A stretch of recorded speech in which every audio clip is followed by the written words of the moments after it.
Hey Bitstocks family, I know some of you will be sad to hear this, but we're taking a little break from our usual podcast schedule. As you may already be aware, we are going full throttle towards not only our iOS app launch, but also Stackfest in September and our upcoming NFT partnership, of course, with Binance. So over the coming months, we'll be doing a few event-based special episodes of our podcast, but there won't be a new one every single week. This means that Adam's podcast will be the last in our regularly scheduled program as we start to prep these other massively exciting projects for you guys. So until then, peace, love, and light. 3, 2, 1, and we are live. Adam, how are you, sir? Mr. Transaction Boom himself, Mr. Cryptofights NFT gaming legend himself. How are you, brother? I'm good. It's been very tiring the last couple of weeks. The transaction growth has been a kind of a good thing and a bad thing. It's a very good problem to have, but it's put a lot of scaling pressures on us. So how so? Well, we have we've been trying to move very fast, obviously, to get the game out, and then the game comes out after a long wait, right? And we started kind of doing some users, a couple hundred a day. And then I think as people started to talk about it, and we had some influencers on YouTube that started making kind of review videos on that. And then it just started to skyrocket because once that video comes out, people that watch them make other videos. And so basically the videos are kind of multiplying. Nice. And we've been having a really interesting trend with kind of the countries that are being very attracted to this game, along with many other play to earn games. And it's become not just, what's the next, major AAA game to play, because I'm going to have fun with it. This is actually really, how am I going to make money with games now? So there's this whole new industry trend now with play to earn, where it's kind of like a job seeking endeavor. so there's people really seeking us out, and if they have problems, they let us know, and you got to fix this stuff, and a lot of those transactions put a lot of pressure on what we were trying to get out fast to now we got to make it kind of more enterprise level to be able to scale to millions plus a day.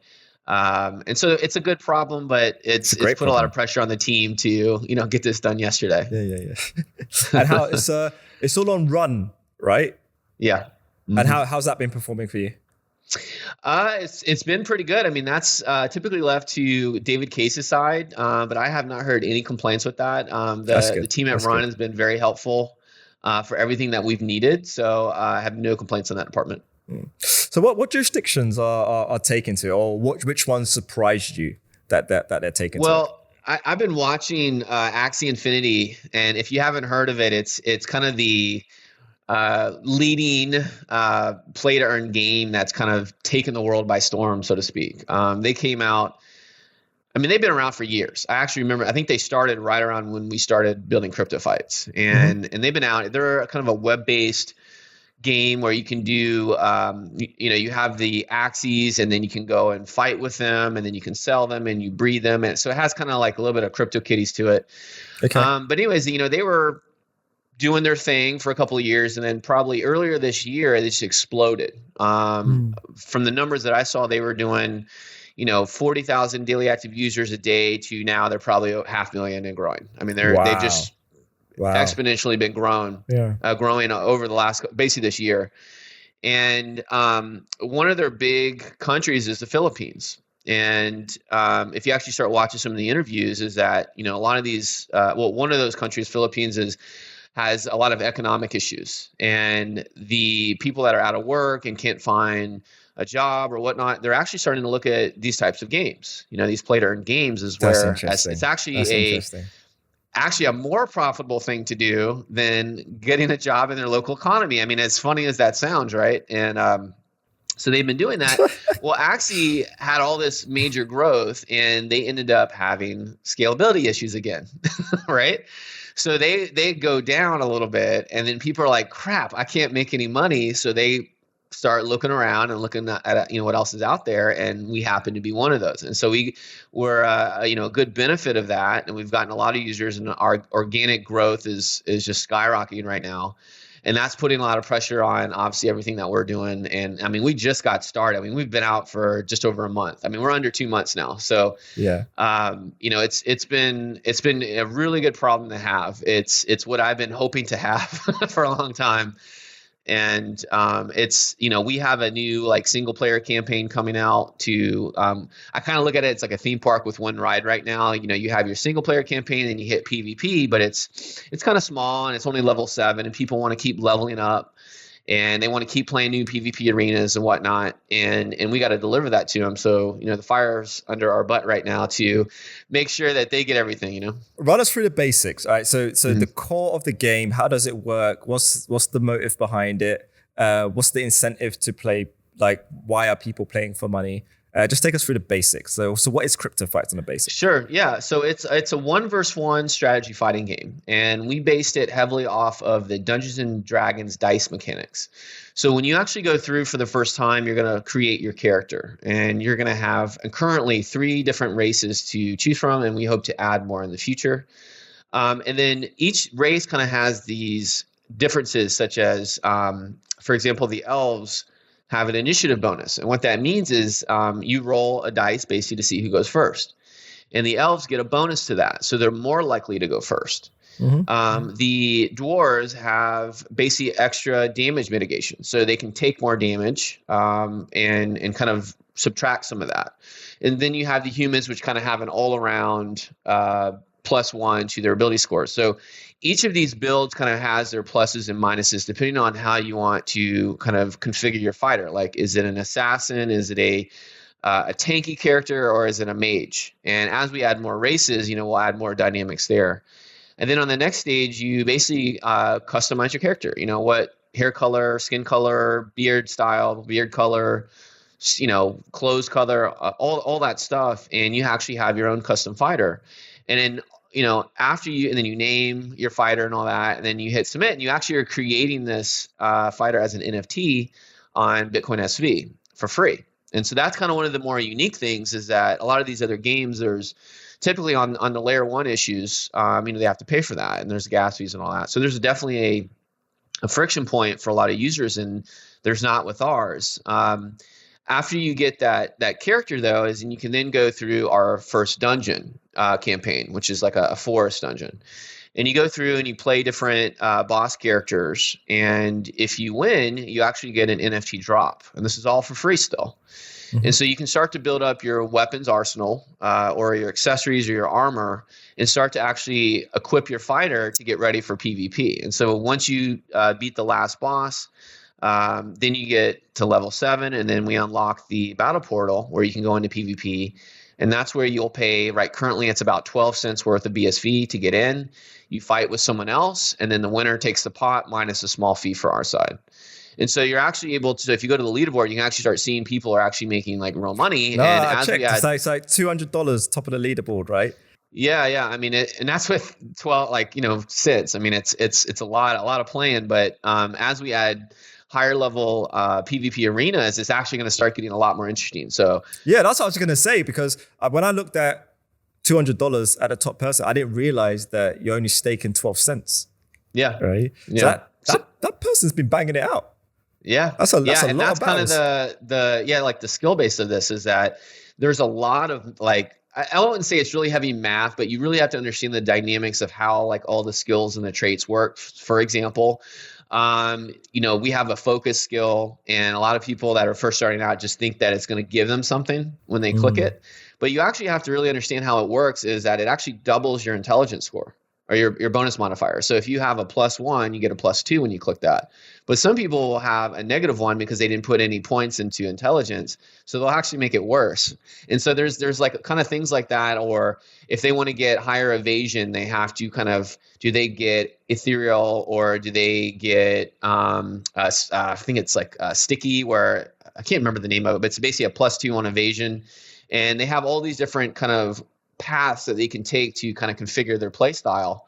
And then if they get into a match with someone that outwits their play style, they have to go, maybe I should make a new fighter that has a different play style to kind of counter what that person's bringing. So it's almost on a, like you have to kind of outwit who you're going to play, and you don't know who you're going to get. And so as we increase the levels, you're going to have more skills and traits that you can actually use. So you can only bring 4 skills into battle, but the traits are passives and they stay on. And so as we kind of keep putting these expansion packs out, it's going to become more and more complicated in a good way, to where, you're going to be, I'd like to see it get to where, we have like $5 entry fees and up. Nice. And I think that's when it gets really interesting, to where we're going to have, these people that are going to be making thousands, like they're going to be paying their rent, and that's where we want it to go. And the whole play to earn industry, that's what they want. It's really kind of a new dynamic. I've been playing games my whole life, almost my whole life, I should just be technical, but you've been basically trading your time for entertainment, and you've been, you pay usually an entry fee of $50 to $60 to buy the game, right? And some of them are free, but then you pay, for skins and all that kind of stuff because you're enjoying it, whatever, right? It works. But this one's really kind of turning it upside down and saying, you know what? The game wants to start paying you now. Like you now actually have financial incentive to play. And, depending on how all these models kind of work out in this new industry, it's really going to be interesting to watch to see if the AAA studios will start to get into this, because, Axie Infinity's, I mean, it's just the start, and there's a ton of new games coming out. And I just can't imagine, if you think of like these gamers that are kind of growing up with all of these options, what are they going to really gravitate towards, That's a new generation. So with Axie Infinity, what platform are they built in? It's really actually just a web-based game. So it runs in your browser. Okay. Now they do have Android actually. I let me correct myself. They actually do have Android, and I think they might have some other versions of that, but I think they're just wrapping it into those, like basically a native web app. But in terms of that, you said that you earn money on Axie Infinity. Is it Ethereum based? Is it crypto based at all? Well, actually, I'm glad you asked that question, because they used to be on Ethereum. I don't know if they're still on there, but I do know that they have moved to Ronin, or will move most everything to Ronin, which is their new, I believe that would be considered a private blockchain that they've created. So essentially they kind of created a solution to the Ethereum problems that they had. Same thing that pretty much everyone else in the industry is doing. So now everything's on their own chain. So it's like, right? Literally you got to be the plumber as well as the builder of the house. Yeah. I mean, I'd even go so far as one of the things that I don't know if I know the answer to yet, but I see that a lot of this, like, what do you have a token and you have all that? I was like, no, we just use BSV and we have NFTs. I mean, that's really all they want, but they want to speculate in the token of the game, because that's what all the other ones do. Yeah. But then even further is that they created these side chains. I've seen a bunch of projects that either have their own chain, or they're using like Polygon or some other side chain technology to offload all of their kind of interaction with the game. So basically kind of what we're doing on BSV, right? And they say, well, it's cheaper, it's more environmentally friendly. I mean, you name the bullet points that they'll say why they've done it, but we really know that they've done it because Ethereum failed them. The whole narrative used to be, smart contracts, dApps, decentralized applications on the blockchain didn't work out, right? And so now they have layer 2 to basically do those decentralized applications, more cost effective, I guess, more practical. Yeah. And then I start asking the question about, well, what happens if that takes off, right? And then everyone's on layer 2. As then I start to think, well, why are people going to want to care about layer 1 in it? Because it's going to be like, why at that point, And then we have all these kind of fragmented, not even projects, but businesses that are on their own chains. And now we're back to databases, in my opinion. Yeah. Is that it kind of is besides the point of the whole decentralized mantra. And then they have to worry about the security, the same thing that BSV just recently had to worry about, is what happens when people start attacking them for real. And then, so I kind of consider it, maybe we have a competitive advantage, is that we have gone to layer 1 and we're done. and we don't have to worry about the security of the network. The Bitcoin Association does, or the ecosystem does. But that's a really interesting kind of history that has happened, or kind of how it organically has. They built up Ethereum, had a big developer base, but it never scaled, right? And then they have to create that solution to the problem, but that solution to the problem might have created another problem for them in the future. So you're 1 month in, and it's very clear and evident. Is there any other chain that could service your model right now? Well, I don't know. I really don't know. Once we went from Ethereum to BSV, I kind of stopped looking. Yeah. I also think that, and this is really kind of the engineering side, which I'm not, David and I talk about this a lot, that the way that we've developed this is very, very different than when we were on Ethereum. And one of the cool things that he's kind of taught me is the difference between kind of like a monolithic system like Ethereum to like a multi-threaded system like BSV. And that kind of, if I can understand as well as David, but it makes me think that that's a very different way to kind of develop your application that might serve very well in the future for everything being layer one. Like if we are able to do, let's just say hypothetically, like 500 million transactions a day. When you start to get up, seriously, right? If we're going to really talk about gaming where there's hundreds of millions of players, totally. And there's just, shooting these transactions out, right? And there's billions of dollars. Even on Axie, there's, I think it's like hundreds of millions of dollars in their economy. I don't know if that's a month or a day, but there's some real economic activity. So if this thing really takes off, this whole play to earn thing, and we're starting to deal with like billions of dollars in economic just activity, and there's like 500 million transactions a day going around, and it's all on layer one and it works, we've won, right? Because 100%. The whole point is that it's supposed to be decentralized, immutable, public, transparent, like all that stuff. And I just worry that, the whole layer two path that they're going is short-sighted. And I don't know the answer. I haven't even had time to really think, what's the future and the whole, like, where is it going to be in 5-10 years? Who knows, right? But I definitely feel like this is a protocol war, is that all of these different systems have their kind of NFT standard. Right? You have kind of the Ethereum standards. I don't know what's going on Tron and some of these other ones. And the same thing with Polygon. But I do know the moves they're making. They've just put $100 million fund together to basically get games into their ecosystem. Right. And so it makes me think, are they going to go layer one in the future? I don't know. I haven't really done a ton of R&D on them, or just research, I should say, to see like what is their long-term vision. But, when with what we're trying to do is we want to have that NFT protocol that works. They don't need MetaMask or any of these other wallets. It just works on the web. And as RelayX, I know, is doing a lot of same things. I think we might look into integrating, so where our items can be sold on there, and then more and more marketplaces start popping up. And now we start to have kind of this growth in the economy that can really start to benefit not only BSV, but I think really us, in terms of getting more games on here and really taking all of the projects that won't scale on Ethereum and all these other chains onto BSV, because, I feel like I don't know. It's just, I don't know the answer, like I said, but it just seems really roundabout way to get where you're trying to go. And this is the same issue we had when we were on Ethereum, is that we kept hitting these problems and we're just like, how is this going to really work? And then, we took some time and we switched over to BSV, and that was hard, but, we did it.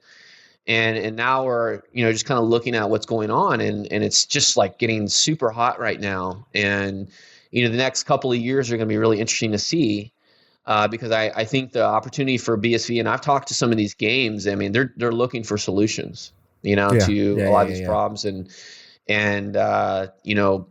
like, I won't name them, but there's one project that, you're on Ethereum and you have to transfer it over to a side chain. You do all your stuff there, and then you transfer it back. And so you're paying the fee from back and forth. And I just don't think that's gonna work long. Well, especially if it's going to impact the user experience as well. Yeah, right? So absolutely. Something you said about 5 minutes ago was £5 a game of staking, right? So £5 to play. Right now it's 12 cents, but you want it to be or $5. When do you reckon that would be? Hopefully soon. We're gearing up to really start pumping out content. We're not there yet, but we're definitely. So our second campaign is actually in the works now. We have all the characters done. We're just kind of doing some more artwork for it, and so that's going to raise for the next PvP arena. I'm not sure where that price is going to be. So I don't know if this is like 3 or 4 down the road. But we also have tournaments we haven't even started doing where we can get some big prizes. Hundreds or thousands of dollars, just because of the sheer amount of people.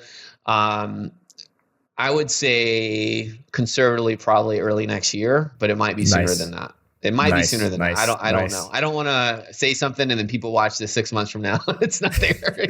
Nah, dude, stay bullish, brother. Yeah. Stay bullish. And so with BSB then, how has it been performing for you? So has any of the issues been BSB related, or has it just been internal scaling issues, or maybe a combination of both? Yeah, I mean, it's just really a lot of like optimization is like, oh crap, once we started getting all these users coming in and just slamming the servers, we had kind of multiple fronts of issues we had to scale our kind of like our cloud architecture. We had a lot of code that needed to be optimized and re-engineered to be better, basically, because again, we were trying to move fast. Like we can't build an enterprise system when you're not relevant, so and so now that we're becoming more relevant, we're going to take the time to kind of do a lot of that. And we also, just optimizing like fees, working with Tal and whatnot, just kind of all around, like really just optimizing this, because again, with the user growth, and if we get anywhere close to what Axie Infinity is doing, I mean, we're talking some major transactions. I mean, 1 million a day is going to look small compared to what they're doing, Yeah. I mean, they do, God, I wrote it down. I mean, it was like, I think 1 million battles per minute or something like that. So, if you can think about that, right. And that's not every interaction. And every interaction in the battle is effectively a transaction, right? Well, more than one transaction. So every battle, you got turn to turn to turn and turn. And so if we start doing even like half that, I mean, we're going to be over 1 million transactions a day, easy. Nice. I mean, that's what I'm saying. I think we're just getting started. I think just really the whole ecosystem is just getting started. I've been seeing some other, there's, the POW chess. And what did you pay in fees? Was it $2,500? $2,500 one day in fees? Well, that was one. And then we're starting to optimize that to try to get that lower. We're going to, we have a couple of tools and tricks that I think we can do, like with, I think David calls it like payment channels, where we can kind of basically put more data and build it upon a transaction to make it cheaper, or we can do everything as its own transaction. So we have, and we might do that in the future for like the PvE matches, which, people might want to know what happened, but they don't care about the transaction by transaction progress, So, I mean, there's a lot of things that I think we'll start to optimize, as we grow. So what inspired you then, Adam? So let's go back, like way back, before Cryptofights even existed. You said you've been a gamer most of your life. So what did you grow up playing? Actually, okay, so I barely remember Atari. I was really young with that. Same. I remember playing it, and also those little, they're almost like handhelds. What games did you? I had 3 games on Atari. What games did you have? It was like Pong, and I can't even remember. I think, was it Joust was on Atari, if I'm remembering, or is that Nintendo? I remember having a Formula 1 game. Like, as you can imagine, graphics was shit, right? I didn't own it, though, so I had to play at a friend's house. So that's kind of where I barely remember it. The first system that I remember, though, was the Nintendo. Right, the 8-bit Nintendo with the robot, NES, with the gyroscopic and the robot and everything. I got it for Christmas, and that was it. And I got really into that. Mario, they had the if you remember, like, I don't know if they how long it lasted, but they had a robot that had a gyroscope, and you would control the robot that would place a spinning thing, I think, on buttons, and that would control the game. I don't remember it was like, I think it was when it first came out. And just kind of started playing that. So did you stay a Nintendo guy? No. You didn't. Oh, so normally the first console you get, you stay true to that route. I mean, I had I think the Nintendo, the Super Nintendo, N64, but then I got into like Xbox. But then what really changed is when I got into I think when my parents bought a computer, right? Everyone has computers for homework, right? And it was an MS-DOS base, and I can't remember if it was a 286 or what, but that's when I actually started getting kind of nerdy. And I actually started getting into like basic programming, and so I actually used to be a programmer a long time ago. I don't remember most of it, but I remember some of it. But I remember learning like basic, but the biggest thing was that, you know, when you buy these games, they're like 5 floppies or whatever it was. And I was installing it and there's always problems that would happen. Like it wouldn't run and I would really want to play this game and I would try to figure out why. And so that's kind of what got me into computers a lot. And then I started getting into basic and messing around with that. And then I went and late in high school, I started doing computer programming and did that kind of like as a vocational course after that. And then ended up I worked for a couple of startups and then kind of went and started doing my own thing. But, you know, that the whole time I was kind of like a PC gamer. That was my preference because I could do the hardware and stuff, you know. Do you play competitive PC gaming, like online gaming? I did a little bit. I don't think I didn't really get to where I would go to tournaments because of just the amount of practice. I mean, it was like, for example, Dota 2. I remember putting hundreds and hundreds of hours on that and it became kind of, I don't know, very, very all consuming. I mean, I even remember when like, even before that, World of Warcraft, when it came out. And that was like the big thing back there. And you just get sucked in for days on end. I tell you what scared me off Dota 2. I was dating a girl, Asian girl. And she was consumed by Dota 2. Like to the point where I was like, yo, it used to be a thing that I used to find women who were into gaming like as an appeal, right? Until I met a Dota 2 player. I was like, yeah, you're a little bit too obsessed. It's intense. Like, every Dota player I've met has been the same. Every Dota player I've met basically has been the same. With me, I grew up on Counter-Strike. So when I say I like play competitively, it was Counter-Strike. So this is from like CS 1.4. I became pro level 1.5. I became very much pro level 1.6 to the point where so when you really get into games, it really is all like Counter-Strike for me was all consuming, right? To the point where the only time I will get up is if I need to go to the toilet. I really needed to get fueling my system. So I needed to drink, I needed to eat, right? Or literally you have the sweat beads dripping down. Like your body. I remember my eyes would be like literally so dry from being open for so long. Yeah, it's like, yo, that, like just taking the first couple of blinks like hurt. yeah. It's like, yo, I need to get a shower, get straight back onto this game. And then you go run quickly, take a quick shower, get straight back on the game. But I remember when we started to play in tournaments, I would have to run a scan because people assumed that I was hacking on Counter-Strike. Never hacked, right? But they assumed that I was hacking. But in my time, the clan was SK Gaming. They were like the top clan.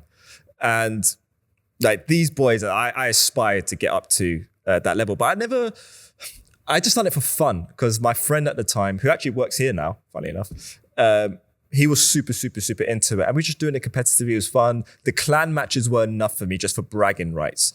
And as long as my name was known and feared on public servers, that was my payment, right? Just going into a public server like, yo, that's my handle used to be Warlord Shigs, right?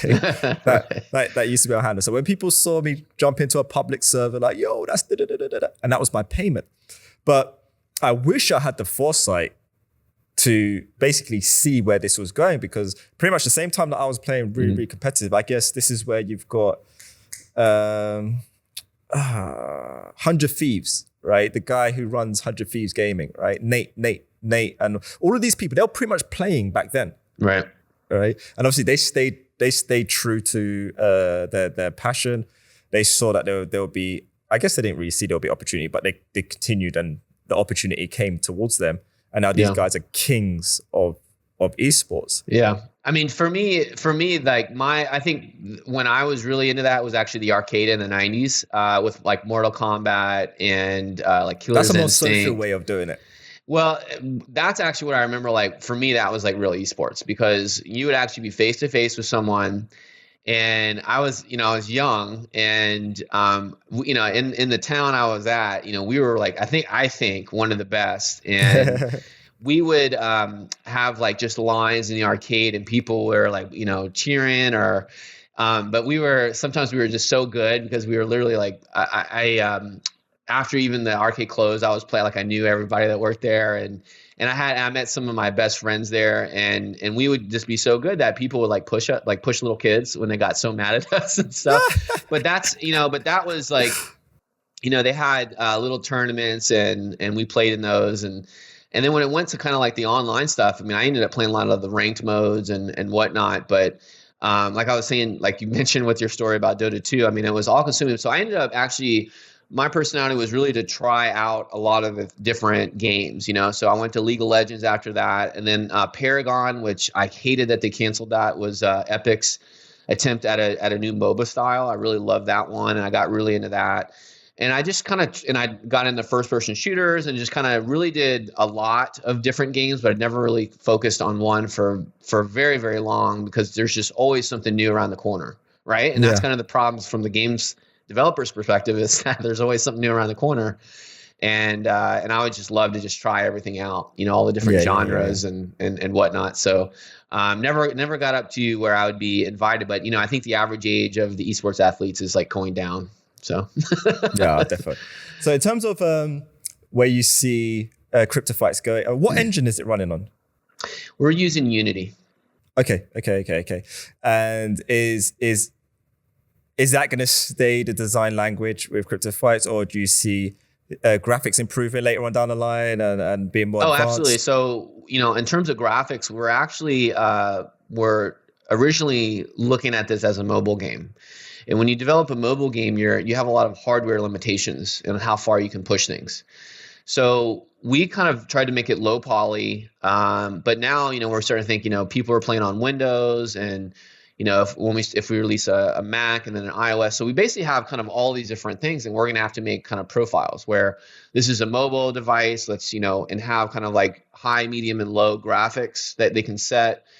And we can really, we played around with some of that, and we pushed some of the like post-processing effects. I mean, we can make this thing look really, really good. Yeah, because like phones can push some polys now. They can, but you just don't know what it is. Like, and you have to really start building out. Yeah, you're gonna have to start creating like basic device profiles. So if they're like an S21 and like they can put it on max mode, that you can really push it, or it's just gonna drain their battery like super fast. Where someone has like a mid-range or a low phone, and it's just not gonna work and be clunky and stuff. So there's a lot. That's the optimization I was getting to, is that now that people want to play, we're gonna have to support all these different devices and setups. So it can definitely look a lot better, for example, on desktop. Okay. So how does FYX Gaming fit into all of this? Yeah, so with Cryptofights doing really well, and we're going to get a lot of users, they're actually becoming FYX users. And FYX is a platform for a bunch of different things. But one of those is that all of the NFTs from Cryptofights are actually shown in your FYX portal. So we have the marketplace in there. You get to look at all your items. You have your wallet, so all your financial stuff is in there. We're having a data explorer, so you can see all the Cryptofights matches. You can drill down in there. We actually even have a render pipeline, which if you're looking at it right now, it's very, very backlogged from the volume. But you can actually see the video of the battle that you played or anybody else played. Yeah, we're trying to make kind of this destination site to where you can start to do all these different things. And as we so the other answer to your question is that we build it up. It needs a lot of polish right now, a lot of improvement, and then we start adding new games to this platform. And so now we have other games that might want to do entry fees. They might want to do NFTs, but they might also want to do like tournaments. But I think where it gets really, really exciting is that those NFTs from maybe Cryptofights can start to work in that other game. Right. And so now we're starting to breach the buzzword of metaverse. But are these other games coming from you, or can other people build these other games and then implement it via you? I would love to build another game, to be honest, but no, our roadmap is actually to get other games that, especially the games that have already been released on these app stores and are just basically not getting any attention. It's very, very hard to compete for eyeballs. In that industry, because they're all the same monetization models. There's really not something unique about that game, in the sense is that there's a ton of games that have good graphics. There's a ton of games that are fun, and there's a ton of games that have a lot of money to advertise to people to get them to play their game, right? So it just becomes this kind of performance marketing driven, enterprise where, it's just rinse and repeat. I put in $1, I get $1.15 back, and they just keep constantly cycling that and make new games and do that. And it's just, there's not a lot of innovation in that. So this play to earn thing is actually, I think, the next innovation, is where, there's actually financial give them incentive. Literally a second lease of life. Yeah, there's financial incentive to actually collect the NFTs, to profit from gameplay, and who knows, with the whole metaverse kind of becoming a thing now, those NFTs can start to work in other games. And so if there's a game kind of like the World of Warcraft where, you can build up your character, and then, you spent, 5 years building that up, and then another game says, you know what, I'm going to support those characters in our game, and then they can then import and kind of understand those NFTs. I mean, that is, I think, going to be the next step, is that the gamer is going to be like, whoa. I mean, I'm used to going into those worlds and kind of logging in with their passwords and collecting things and whatnot. But as soon as I log out of that, poof, right? But how are you going to find a balance? Because let's say I play Marvel Avengers, right? Mm-hmm. And I walk out of Marvel Avengers with Thor's hammer, okay? And I go into Mario, right? I'm going to fuck shit up. Right. Well, see, but here's the thing: the Mario Adventures is going to need to support that item. I get that. No, I get that. So what they'll just nullify, say, it being OP'd, right? Yeah, I mean, essentially, an NFT is going to have so let's say it has some properties and stats from game number 1 that it came from. And game number 2 wants to support it, but it has to nerf some things maybe, or it has to re-understand what some of those properties mean. And so they basically have their own rule set that it can filter through. I mean, it's kind of like how other games kind of buff and nerf things anyways. Mm-hmm. So I don't see any problem with that. I think, a game definitely, as of today, the understanding is that we need to be able to balance things, because then you have people, it's pay to win, and you have kind of the constant fight with your users about, I think trying to that equilibrium of it being fair but also fun, and kind of all these things you have to tightrope on. Like Craig and Calvin are gonna be too powerful in Cryptofights. Yeah, and actually a little teaser. Those actually might be able to be playable in Cryptofights soon. So that would be very cool. That would be very cool. Yeah. So how's the team? How's the team handling it? I imagine you're probably hiring quite aggressively. We're going to start hiring pretty soon. We have a couple of really important positions that we want to fill to really help. Like I said, make this more enterprise level to scale really high in the transaction count. How large is the team at the moment?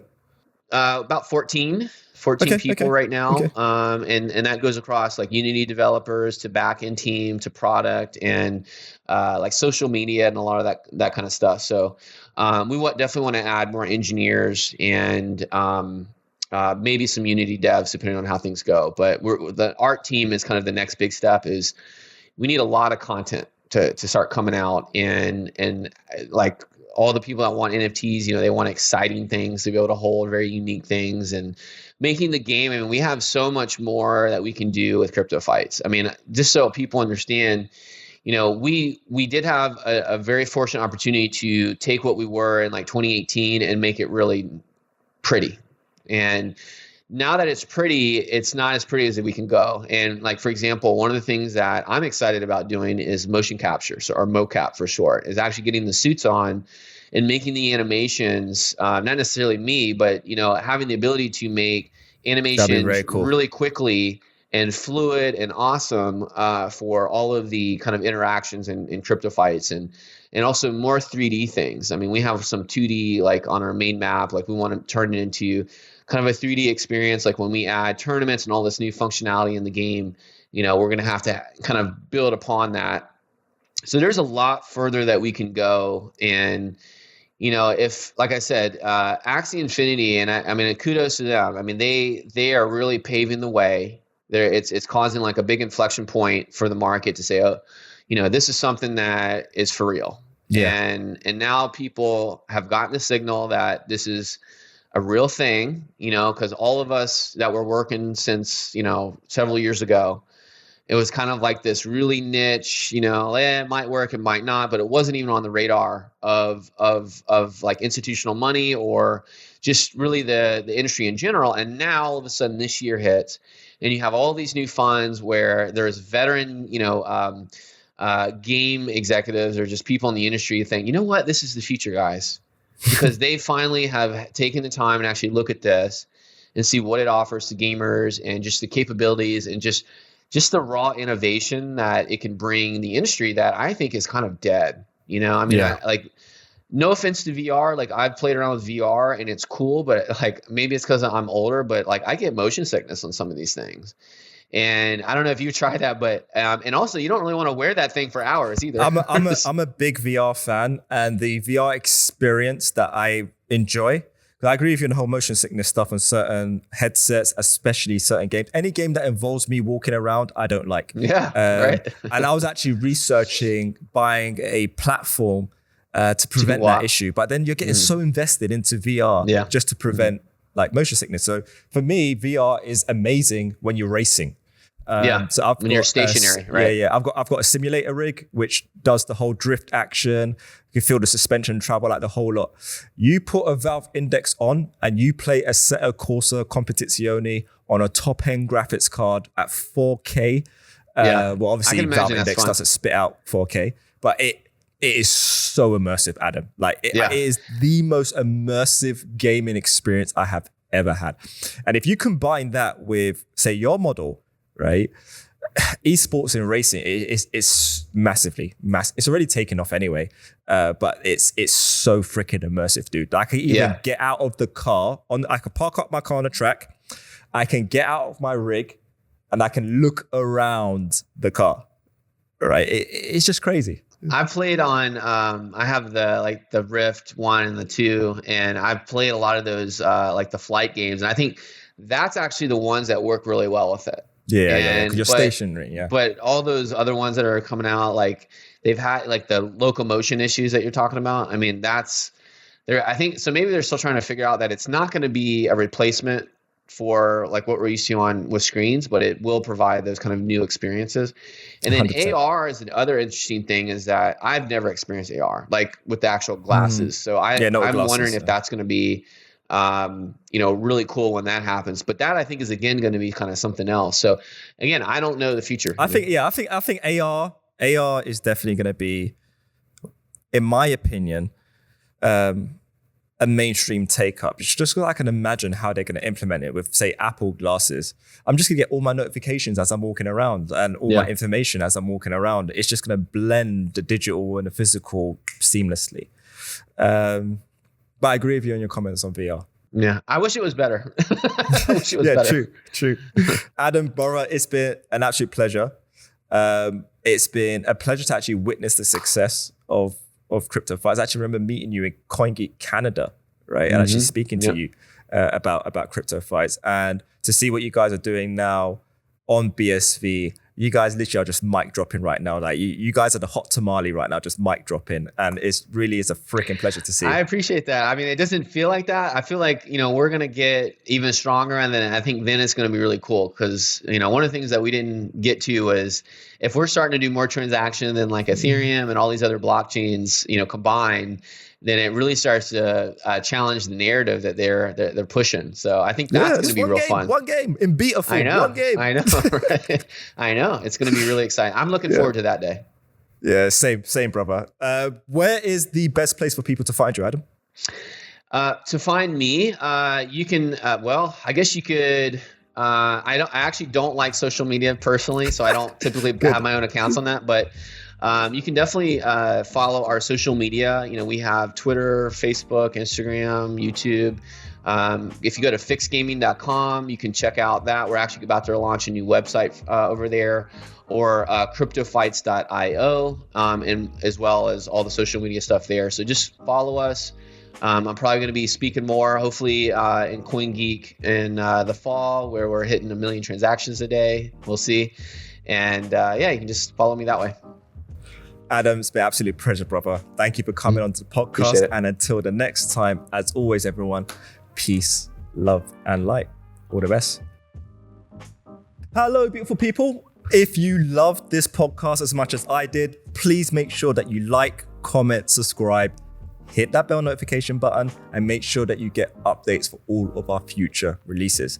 Now, if you really enjoyed this podcast and want to see the journey of Cryptofights, go and check out our first podcast that we've done with David, their CTO, and our David, who's our CTO. So David Squared here. And as we spoke about gaming and VR, definitely check out the podcast we've done with Emma Ridderstad over here. And as always, guys, until the next time, peace, love, and light.